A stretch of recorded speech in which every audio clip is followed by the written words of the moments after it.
নমস্কাৰ প্ৰিয় বন্ধু বান্ধৱীসকল। আঘোণ মাহ হৈছে ঘৰলৈ লক্ষ্মী অহাৰ মাহ।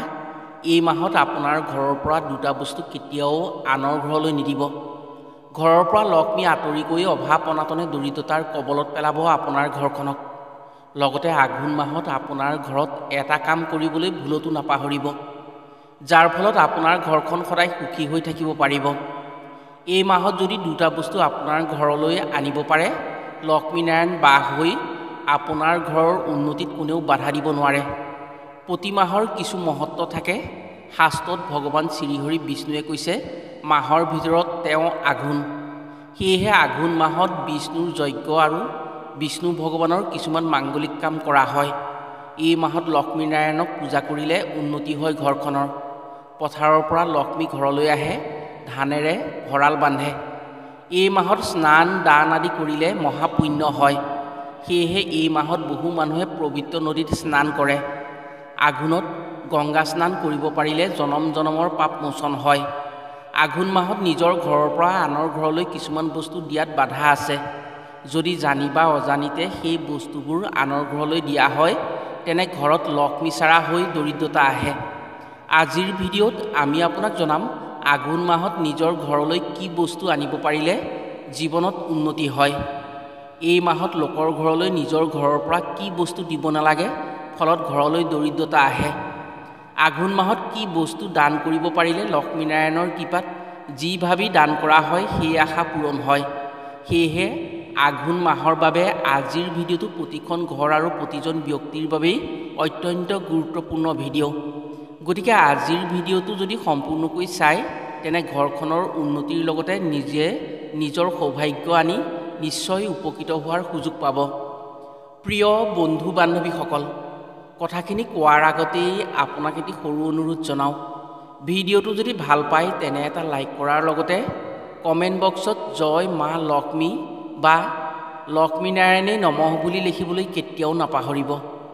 আৰু যদি আমাৰ চেনেললৈ প্ৰথম আহিছে, তেনে চেনেলটো ছাবস্ক্ৰাইব কৰাৰ লগতে অন্য 10জনে উপকৃত হোৱাকৈ ভিডিঅ'টো শ্বেয়াৰ কৰিবলৈ অনুৰোধ জনালোঁ। ভগৱান বিষ্ণুৱে নাৰদক কৈছিল, মাহৰ ভিতৰত আঘোণ শ্ৰেষ্ঠ মাহ। গতিকে আঘোণ মাহৰ পূজা আমাৰ বৰ প্ৰিয়। সেয়েহে যিসকলে জানে তেওঁলোকে আঘোণ মাহত শ্ৰীহৰি বিষ্ণুক পূজা কৰে।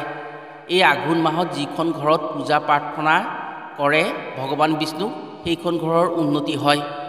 আঘোণ মাহত প্ৰাৰ্থনা গৃহ বা পূজা গৃহ নিৰ্মাণ কৰিলে, অৰ্থাৎ নিজৰ ঘৰত ভগৱানক পূজা প্ৰাৰ্থনা কৰিবৰ বাবে গোসাঁই ঘৰ যদি সাজে, সেইখন ঘৰৰ উন্নতি দুগুণ হয়। সেইখন ঘৰত লক্ষ্মীনাৰায়ণৰ কৃপা থাকে। আঘোণ মাহত স্নান দান কৰাৰো নিয়ম আছে। এই মাহত ঠাণ্ডা পৰে, সেয়েহে যদি আঘোণ মাহত দুখীয়া দৰিদ্ৰক বস্ত্ৰ দান কৰা হয়, তেনে মহাপুণ্য লাভ কৰিব পাৰে। এই মাহত বহু মানুহেই দুখীয়া দৰিদ্ৰক নিজৰ পুণ্য অৰ্জনৰ বাবে অভাৱী লোকক গৰম কাপোৰ দান কৰে। ইয়াৰ উপৰিও এই মাহত ভোকাতুৰক যদি খাদ্য খুৱাব পৰা হয়, তেনে আলস্য কামৰ সফলতা আহে। শাস্ত্ৰমতে এই মাহত পবিত্ৰ নদীত স্নান কৰিব পাৰিলে মহাপুণ্য হয়। সেয়েহে গংগা নদীত বহু মানুহেই স্নান কৰে। আঘোণ মাহত কৰা দানে দুৰ্গতি খণ্ডন কৰে। যদি খজনীয়া মগনীয়াক ঠাণ্ডা নিবাৰণৰ বাবে কম্বল, গৰম কাপোৰ, খাদ্যবস্তু দান কৰা হয় আঘোণ মাহত, তেনে সেই দান কৰাজনৰ সৎবাঞ্ছা পূৰণ হয়। আঘোণ মাহত এদিন হ'লেও বোৱতী নদীত স্নান কৰাটো অতি শুভ হয়। আঘোণ মাহত বোৱতী পানীত স্নান কৰিলে গংগাত স্নান কৰাৰ সমান পুণ্য আহে। যদি নিজৰ ঘৰত গা ধোৱা পানীত গংগাজল তুলসী পাত দি স্নান কৰা হয়, তেনে গংগাত স্নান কৰাৰ সমানেই পুণ্য হয়। শাস্ত্ৰ অনুসৰি লক্ষ্মীনাৰায়ণৰ শংখ অতিকে প্ৰিয়। য'ত শংখধ্বনি হয়, তাত মাৰি মৰক অপায় অমংগল ঋণাত্মক শক্তি থাকিব নোৱাৰে। সমুদ্ৰ মন্থনৰ সময়ত লক্ষ্মী দেৱীৰ লগত শংখৰো উৎপত্তি হৈছিল। শংখ লক্ষ্মী দেৱীৰ অতি প্ৰিয়। বহু ঠাইত আঘোণ মাহত শংখ পূজা কৰাৰ নিয়ম আছে। আঘোণ মাহত যদি শংখ পূজা কৰা হয়, তেনে ঘৰত লক্ষ্মী বাস হৈ দৰিদ্ৰতা দূৰ হয়। বেদ পুৰাণ অনুসৰি আঘোণ মাহত যদি এটা দক্ষিণাৱতী শংখ কিনি আনি নিজৰ ঘৰত এটা ধাতুৰ পাত্ৰত গংগাজল ৰাখি, সেই গংগাজলত যদি শংখটো ডুবাই ৰাখি তুলসী পাতেৰে পূজা প্ৰাৰ্থনা কৰা হয়, সেইখন ঘৰত লক্ষ্মীনাৰায়ণৰ বিশেষ কৃপা পৰে। সেই কামৰ জৰিয়তে লক্ষ্মী দেৱী স্থায়ীভাৱে বাস হয় সেইখন ঘৰত। ফলত সেই ব্যক্তিৰ জীৱনত দুখ দৰিদ্ৰতা নাইকিয়া হয়, সৌভাগ্যশালী হৈ ধন সুখৰ অধিকাৰী হয়, ঘৰলৈ সুখ সমৃদ্ধি আহে। বিশ্বাস অনুসৰি এই কাম যিখন ঘৰত আঘোণ মাহত কৰে সেইখন ঘৰত যিমান দৰিদ্ৰ হ'লেও আগন্তুক দিনত লক্ষ্মীনাৰায়ণৰ কৃপাত অভাৱ নাইকিয়া হৈ পৰে আৰু উন্নতি হয়। ইয়াৰ উপৰিও যি পানীত শংখ ডুবাই ৰখা হয় আঘোণ মাহত, পাছত সেই পানী যদি কোনো ৰোগত সেৱন কৰা হয় সেই ৰোগ নিৰাময় হয়। তন্ত্ৰ মন্ত্ৰ বা কোলা যাদুৰ দ্বাৰা কুকৰ্ম কৰা যিকোনো লোকক যদি সেই পানীৰে স্নান কৰোৱা হয় তেনে সেই সমস্যা একেবাৰে নাইকিয়া হৈ পৰে। এই কামৰ জৰিয়তে নৱগ্ৰহৰ দোষ আৰু অপশক্তিৰ প্ৰভাৱৰ পৰাও ৰক্ষা পৰিব পাৰে। এই পানী নিজৰ ঘৰত ৰাখিব পাৰিলে সেই ঘৰত পবিত্ৰতা আহি যোগাত্মক শক্তিৰ প্ৰভাৱ বেছি হৈ ঘৰৰ সদস্যসকল ভাগ্যশালী হয়। শাস্ত্ৰত উল্লেখ থকা অনুসৰি অৰ্ণং ব্ৰহ্মং স্বৰূপং, ইয়াৰ অৰ্থ হৈছে অৰ্ণত ভগৱানৰ বাস হয় আৰু ভগৱানৰ কৃপা থাকে। সেয়েহে যিমান অভাৱী হ'লেও এই পৃথিৱীত নাখাই কোনো নমৰে। গতিকে অন্ন দান কৰিলে ভগৱানক পূজা নকৰিলেও ফল পায়, কিন্তু অন্ন নষ্ট কৰিলে মহাপাপ হোৱাৰ লগতে অভাৱী হয়। যদি আঘোণ মাহত কোনো ব্ৰাহ্মণ, সাধু, গোপালক নাইবা দুখীয়া দৰিদ্ৰক অন্ন দান কৰা হয় সেই অন্ন ভগৱানক দান কৰাৰ সমান হয়। ভগৱান শ্ৰীহৰিৰ কৃপাত সেইজনে বৈকুণ্ঠত স্থান পায়। এই আঘোণ মাহত যদি এখন বগা কাপোৰত এটা শংখ, এমুঠি চাউল বান্ধি বোৱতী পানীত নামি উটাই দিব পৰা হয় তেনে সেই ব্যক্তিৰ ক্ষেত্ৰত শুক্ৰ গ্ৰহৰ শুভ প্ৰভাৱ সদায় থাকে, যাৰ ফলত সেই ব্যক্তিৰ জীৱনত ধন নাটনি নাইকিয়া হয়, ধনৰ লেনদেন সদায় সুন্দৰ হৈ থাকে। যদি কোনো ব্যৱসায় কৰা লোকৰ ক্ষেত্ৰত ধনৰ নাটনি হৈছে বা লেনদেনৰ ক্ষেত্ৰত বেয়া হৈ গৈছে, ব্যৱসায় বাণিজ্যৰ ক্ষেত্ৰত ধন টকা পইচা ফচি আছে বা বাকী সোমাই আছে, তেনে আঘোণ মাহত এই কাম নিশ্চয় কৰক। আঘোণ মাহত কোনো এটা শুক্ৰবাৰে এখন বগা কাপোৰত এটা শংখ আৰু এমুঠি চাউল বান্ধি কোনো বোৱতী পানীত স্নান কৰি উটাই দিয়ক আৰু উটাই দিয়াৰ সময়ত জলৰূপী নাৰায়ণক চিন্তা কৰি মনৰ কথা কওক। মাত্ৰ এসপ্তাহৰ ভিতৰত আপোনাৰ ব্যৱসায়ত পুনৰ ঠন ধৰি উঠিব আৰু লেনদেন ভাল হৈ লাহে লাহে আপোনাৰ ব্যৱসায়ৰ উন্নতি হ'ব। আঘোণ মাহত যদি শ্ৰীহৰি বিষ্ণুৰ মন্দিৰত এটা শংখ দান কৰা হয় তেনে দৰিদ্ৰতা নাশ হয়, ধন টকা পইচা দ্ৰুত উন্নতি হয়। যদি আপুনি এই কাম কৰিব বিচাৰে তেনে আঘোণ মাহৰ যিকোনো এটা বৃহস্পতিবাৰে এটি শংখ কিনি আনিব। তাৰ পিছৰ দিনা 11টা তুলসী পাত সেই শংখটোৰ ভিতৰত ভৰাই য'ত শ্ৰীহৰি বিষ্ণুৰ শ্ৰৱণ কীৰ্তন কৰা হয় যেনে নামঘৰ বা বিষ্ণু মন্দিৰত দান দি দিব। কম সময়তে নিজে চমৎকাৰ দেখিবলৈ পাব। শাস্ত্ৰ অনুসৰি যদি আঘোণ মাহত প্ৰতি বৃহস্পতিবাৰে ভগৱান বিষ্ণুৰ চৰণত তুলসী পাতেৰে পূজা কৰিব পৰা হয় তেনে পাৰিবাৰিক দিশত সুখ শান্তি আহে।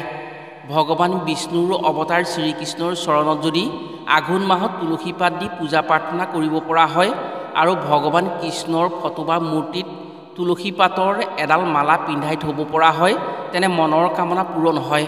এই কাম যদি আঘোণ মাহত কোনো নৱদম্পতি বা সন্তানহীন লোকে কৰে তেনে তেওঁলোকে সুসন্তানৰ গৰাকী হৈ সন্তানৰ সুখ লাভ কৰিব পাৰে। প্ৰিয় বন্ধু বান্ধৱীসকল, এতিয়া জানো আহক আঘোণ মাহত কি কি বস্তু নিজৰ ঘৰৰ পৰা কেতিয়াও আনক দিব নালাগে, যাৰ ফলত ঘৰলৈ দৰিদ্ৰতা আহি অভাৱী হৈ পৰিব লগা হয়। আঘোণ মাহত পথাৰৰ পৰা ঘৰলৈ ধান আনে, ধানক লক্ষ্মী মনা হয়। সেয়েহে কোৱা হয় যে আঘোণত লক্ষ্মী ঘৰলৈ আহে। বহু মানুহে আঘোণ মাহত ধানৰ ভঁৰাল চাফ চিকুণ কৰে বা ভঁৰাল মেৰামতি কৰে, এয়া অতি শুভ কাম। কিন্তু বহু মানুহে আঘোণ মাহত ভঁৰাল খালী কৰিবৰ বাবে ভঁৰালৰ পৰা আনক ধান দি দিয়ে। শাস্ত্ৰ অনুসৰি আঘোণ মাহত ভঁৰাল বান্ধে, সেয়েহে আঘোণ মাহত নিজৰ ধানৰ ভঁৰালৰ পৰা ধান আনক কেতিয়াও দিব নালাগে। আঘোণ মাহত যদি ধানৰ ভঁৰালৰ পৰা ধান আনক দিয়া হয় তেনে লক্ষ্মী দেৱী অতি ক্ষুণ্ণ হয়, ফলত সেইখন ঘৰৰ পৰা লক্ষ্মী আঁতৰি যায়। যদি ধান দিব লগা হয় তেনে আঘোণৰ আগতেই বা পাছত দিব লাগে। এনে ভুলৰ বাবে খেতি নষ্ট হয়, ঘৰলৈ অভাৱ অনাটন আহে। আঘোণ মাহত শস্যে মস্যে ঘৰলৈ সুখ সমৃদ্ধি আহে। পুৰাণ অনুসৰি প্ৰতিখন ঘৰলৈ সন্ধিয়াৰ পৰত মাতা লক্ষ্মীৰ প্ৰৱেশ হয়। আঘোণ মাহৰ সন্ধিয়াৰ সময়ত চাউল বা ধন টকা পইচা ভুলতো আনৰ ঘৰলৈ দিব নালাগে। আঘোণ মাহত যদি বেলি দুবাৰ সময়ত ঘৰৰ পৰা ধন টকা পইচা ধান চাউল আদি আনক দিব লগা হয় বা দিয়ে তেনে ঘৰলৈ দুখ দৰিদ্ৰতা আহি কষ্ট পাবলগীয়া হয়। সেয়েহে এই কাম কেতিয়াও কৰিব নালাগে আঘোণ মাহত। আঘোণ মাহত যদি আপুনি নিজৰ ঘৰৰ ধানৰ ভঁৰালত এপাহ পদুম ফুল আনি ৰাখিব পাৰে তেনে ঘৰলৈ কেতিয়াও দুখ দৰিদ্ৰতা নাহে। পদুম হৈছে মাতা লক্ষ্মীৰ আসন। আঘোণ মাহত মাতা লক্ষ্মী পথাৰৰ পৰা ঘৰলৈ আহে। যদি এপাহ পদুম ফুল আনি নিজৰ ঘৰৰ ভঁৰাল ঘৰত ৰাখিব পৰা হয় সেই ঘৰত ধানৰ কেতিয়াও অভাৱ অনাটন নহয়। আধ্যাত্মিকতাৰ অনুসৰি এই কাম কৰা লোকৰ ক্ষেত্ৰত অন্নৰ নাটনি কোনোদিনেই নহয়। প্ৰিয় বন্ধু বান্ধৱীসকল, মাহ শ্ৰেষ্ঠ আঘোণ মাহত যদি নিজৰ ঘৰত এইসমূহ কাম কৰি ৰাখিব পৰা হয় তেনে আপোনাৰ ঘৰতো কোনোদিনেই অভাৱ অনাটন আহিব নোৱাৰে। আশা কৰিছোঁ ভিডিঅ'ত কোৱা কথাসমূহে নিশ্চয় আপোনাক উপকৃত কৰিব। আজিলৈ ভিডিঅ'টো ইমানতে সামৰিছোঁ। পুনৰ অন্য এটি ভিডিঅ'ৰ জৰিয়তে লগ পোৱাৰ আশাৰে আজিলৈ আহোঁ। সকলো ভালে থাকক, সুস্থ থাকক। ধন্যবাদ।